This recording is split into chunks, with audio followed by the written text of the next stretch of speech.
Miarabanao ny tokantrano manaraka ny meteontsika raha ny sary azy tamin'ny zana-bolana efa somary aty atsinanana kokoa zany zao ilay rendraona hitantsika atao atsimon'ny nosy ravavy zao izy amin'ny ankapobeny zany ny aorinany dia anticyclone indray aloha no manjaka ho an'ny ilany atsimon'ny lakandrano Mozambique iny mamafy rivotra somary matanjatanjaka ihany zay amin'ny morontsiraka atsimon'ny nosy mitandrakelatra ty amin'ny morontsiraka andrefan'ny Madagasikara iny vokany ihany koa dia mitondra alondrano izy ary misy ny fampitandremana noho ny aviny alondrano araka izany amin'ny tapany atsimon'ny nosy ny any amin'ny ilany atsimo andrefan'ny Madagasikara iny mety mahatratratrany amin'ny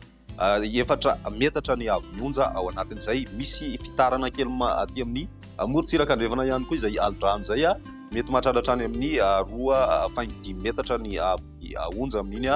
morontsiraka andrefan'ny nosy iny hatrany amin'ny alahady ihany zay mitoetra ary ny alahady ariva kosa mitatra tsikelikely aty amin'ny ilany atsinanana izay alondrano izay mety mahatratra 3 metatra indray ny onja ho an'ny ilany atsinanany nosy iny ka hatramin'ny alatsinainy any hoany zany dia saika mbola voahelingely aloha zany ny fampiasana ny ranomasina ho an'ny morontsiraka Madagasikara ankoatrany any amin'ny tapany avaratra andrefan'ny nosy iny. Manoloan'izany rehetrarehetra zany dia gatana zany ny fampiasa ranomasina mba hitandrina anaraka ihany koa ireo toromarika omeny manam-pahefana eny fotony hisoroantsika ny loza mety hitranga ao anatin'izay. Ny toetrandrontsika ihany koa tsy dia mifanalavitra amin'izay mahazo vahana indray ny alizay na ny avaratra aza zany atao anatin'ny 3 andro ho avy vokany dia misy fidinana be ny maripana ho an'ny voatany sy ny ilany atsinanany nosy iny zany hoe miverina kely ao anatin'ny volinandro miendrika ririnina zany tsika atao anatin'izay 3 andro ho avy zay. Toy izao ny toetrandrontsika roany rafiso vao maraina ho an'ny morontsiraka aloha zany dia tombanana isy ny orana morontsiraka rehetra ilany atsinanany Madagasikara mety arahina hery be ho an'ny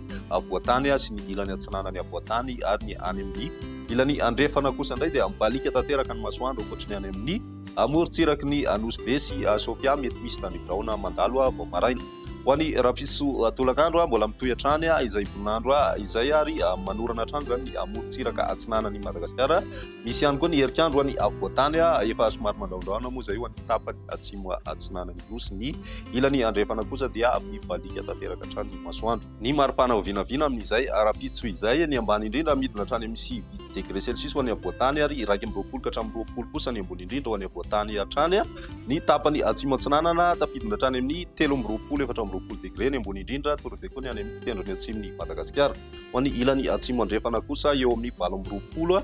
degré celsius eo ny maripana ho vinavina ambony indrindra ho an'ny rapiso ny ambony indrindra moa zany any amin'ny tapany avaratra andrefana dia mafana hatrany ny andro misy hatrany amin'ny 13 degré celsius ny morontsiraka ny Besalampy sy Maintirano. Raha ny toetrandrontsika ho an'ny andron'ny alahady dia mbola mipetraka hatrany aloha ny avaratra azy vokany dia mbola manorana ny morontsiraka atsinanany nosy mandraondraona hatrany ny andro ho an'ny ilany atsinanany voatany sy ho an'ny voatany ary ny any amin'ny ilany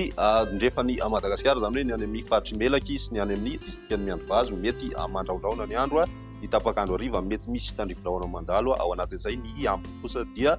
maina tanteraka raha ny maripana vinavina amin'izay andro ny alahady zay tombanana tafidina hatrany amin'ny 9 degré ho an'ny voatany zany hoe mbola mahazo vahana tanteraka zany ny varatra azy ao anatin'izay. Ny ilany atsimo atsinanana kosa misy fiakarana kely eo amin'ny 4.20 degré celsius eo. Ny tapany avaratra atsinanana 9 ka hatramin'ny 20 degré celsius miakatra kosa izay maripana ambony indrindra zay ho an'ny tapany atsimo andrefan'ny nosy eo amin'ny 13 degré celsius eo kosa ny maripana ambony indrindra ho vinavina eto Madagasikara amin'izay andro ny alahady izay. Ny andro ny alatsinainy misy hatrany ny atsiokana avaratra azy saingy ho an'ny tapany avaratra atsinanana no sisa tena miaina azy zany vokany mbola mitoy hatrany ny orotsakorana ho an'ny distrikany Antalasy ny faritra Nalanjorofo ho an'ny ilany atsinanany Lalamanga Vakinakaratra ny any amin'ny faritra Laotra Mangoro sy ny any amin'ny ilany atsinanany faritra Sofia mbola misy ny andro manjomonjomona zay somary mety arahina hery ihany indraindray ny ambiny dia maina ny andro amin'ny ankapobeny. Raha ny maripana ho vinavina amin'izay andro ny alatsinainy izay miakatra 20 degré aloha zany ho an'ny faritry Matsiatrambony mbola mijanona 9 kosa ho an'ny faritry Vakinakaratra misy fiakarana kely ihany koa izay ho an'ny Analamanga. Raha ny ilany atsimo atsinanana ihany koa dia miakatra hatrany amin'ny 20 degré celsius ny maripana ho an'ny faritra Anosy ary mbola mijano eo amin'ny 20 degré celsius eo kosa ho an'ny faritra atsinanana ny ambiny dia tsy misy fivana firy amin'ny ankapobeny. Amaranantsika azy toy ny mahazatra ny tany valopondrivotra nahitana fiakarana aloha zany ny tany valopondrivotra teto Antananarivo nandritra ny 3 andro lasa izay hitantsika eto amin'ny sary izao aloha zany izay fiakarana izay ambonin'ny fetrany eo amin'ny savokoa zany refy rehetra voaray raha ny mandrafitry ny toetrandrontsika atao anatin'ny 3 andro rehefa no jerena dia volamena kidina na ho antony amin'ny ankapobeny izay tany valopondrivotra zay ho an'ny Antananarivo renivohitra. Izay ny meteo antsika tamin'ity anio ty raha mpisindray fotoana manahy veloma.